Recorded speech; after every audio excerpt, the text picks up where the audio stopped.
Hoje o assunto vai ser o seguinte: o paternalismo dos conservadores radicais, Tories, entre parênteses. Estou construindo uma playlist aqui no canal de introdução à história do pensamento econômico, introdução, e para isso eu estou utilizando este pequeno livro do Hunt, este livro aqui, apenas como introdução. Ele é um livro que tem um viés mais à esquerda, marxista. Eu vejo pelo vocabulário que ele utiliza ao longo do livro, por isso que eu estou utilizando apenas como introdução. Nos próximos, quando eu finalizar esse livro, que já está quase na metade, eu vou ver se eu busco um livro um pouco mais robusto, né? Porque eu acho muito simplista reduzir a realidade com explicação marxista, reduzir a realidade econômica, os fatos econômicos, apenas com explicação marxista. Para mim não faz muito sentido, mas mesmo sendo contra, estou aqui trazendo no canal. A versão então socialista da ética... Cadê? O paternalismo dos conservadores radicais. O vídeo de hoje é um texto longo, então talvez esse vídeo fique um pouco extenso.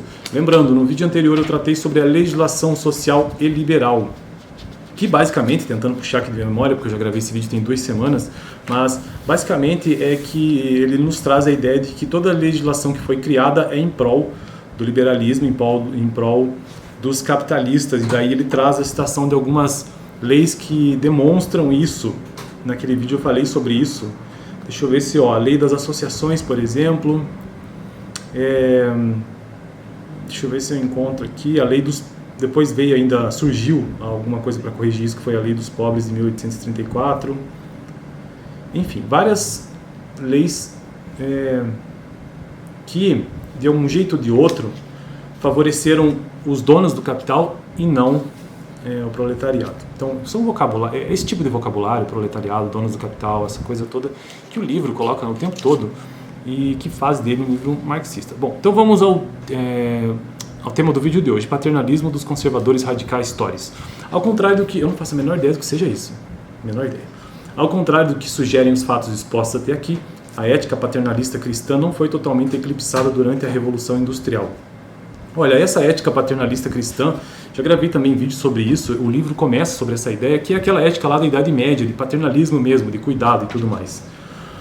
Muito parecido com o que o socialismo pensa, por isso que ao longo de todo o livro ele fica trazendo ou buscando essa ideia ainda, né, sobre a ética paternalista cristã, lá da Idade Média, que depois vem influenciar o socialismo. Essa é a ideia dele, né? Não foi totalmente eclipsado, tanto que ele diz isso aqui, ao contrário do que sugerem os fatos expostos até aqui, a ética paternalista cristã não foi totalmente eclipsada durante a Revolução Industrial. Entre os abastados aristocratas ou os proprietários de terras, havia muitos conservadores radicais que nutriam um desdém aristocrático pelos comerciantes e fabricantes vulgares e avarentos que compunham a classe média. Apagaram-se a ideia de que as classes superiores tinham a obrigação de proteger e zelar pela sorte dos pobres. Algumas das mais vivas descrições e contundentes denúncias dos excessos cometidos pelos empresários industriais foram escritas por conservadores radicais.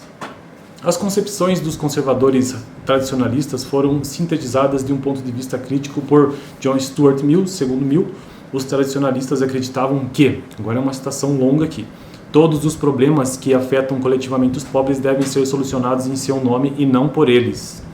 Não convém encorajá-los a pensar por si mesmos, nem tampouco admitir suas reflexões e projetos para determinarem o seu próprio destino. Supõe ser dever das classes superiores pensar por eles, assumir a responsabilidade pela sua sorte, assim como comandantes e os oficiais de um exército assumem a responsabilidade de seus comandados. Afirmam que as classes superiores devem se preparar para desempenhar conscientemente essa função e, com a sua conduta, impressionar os pobres para conquistar a sua confiança de tal forma que, submetendo-se passivo ou ativamente às normas que lhes forem prescritas, possam se entregar sob todos os pontos de vista a uma confiante insouciante, não sei pronunciar isso, e repousar à sombra de seus protetores. Segundo essa teoria, a relação entre pobres e ricos deve ser, por um lado, parcialmente autoritária, por outro lado, cordial, moralizante e sentimental, afetuosa tutela de um lado, grata e respeitosa deferência de outro. Bom, essa é uma citação de John Stuart Mill, com essa ideia, então, entre uma classe superior e inferior. Continuando o texto, então, do Hunt. Os tradicionalistas atribuem às classes médias ávidas de lucros, a responsabilidade pelos males sociais gerados pela Revolução Industrial. Afirmava que o capitalismo só funcionaria de modo adequado quando os capitalistas deixassem de agir como avarentos e se comportassem como cavalheiros. Tais ideias foram colocadas em práticas várias vezes em empreendimentos industriais pertencentes a aristocratas ou a capitalistas humanos que partilhavam as visões tradicionalistas. Entre os últimos, o mais famoso foi Robert Owen. Robert Owen, então, uma figura que ele coloca aqui. Nascido em 1971, lembrando que hoje nós estamos falando do paternalismo dos conservadores radicais. Nascido em 1971, Owen engajou-se aos 10 anos de idade como aprendiz de um comerciante de tecidos. Lembrando que vou continuar o texto aqui. Aos 20, era gerente de uma grande fábrica. Graças ao seu tino comercial e à sua boa estrela, em pouco tempo acumulou uma fortuna considerável. Era o tipo ideal de autocrata benevolente. Sua fábrica em New Lanark tornou-se conhecida por toda a Europa. Nela, procurou demonstrar a viabilidade de suas ideias, insistindo em proporcionar condições decentes de trabalho, salários suportáveis e educação para os filhos de seus operários. Dispensou-lhes uma tutela afetuosa, entre aspas. Julgava-se o administrador e o procurador de seus tutelados. Esse comportamento paternalista não o impediu de instituir sua fábrica uma rígida disciplina de trabalho. O próprio Owen descreve um de seus métodos disciplinares. Bom, daí aqui traz uma citação dele, de como que ele agia na sua fábrica. Vê-se, portanto, que, como todos os capitalistas de sua época, Robert Owen, dedicou sua vida e sua obra, ou e suas obras, à missão de maximizar seus lucros. Julgava estúpido e imprevidente a severidade de tratamento de seus concorrentes. Dispensavam aos operários. Pautou suas ações na suposição de que a ética paternalista cristã era compatível com o sistema capitalista, pelo menos no âmbito da fábrica.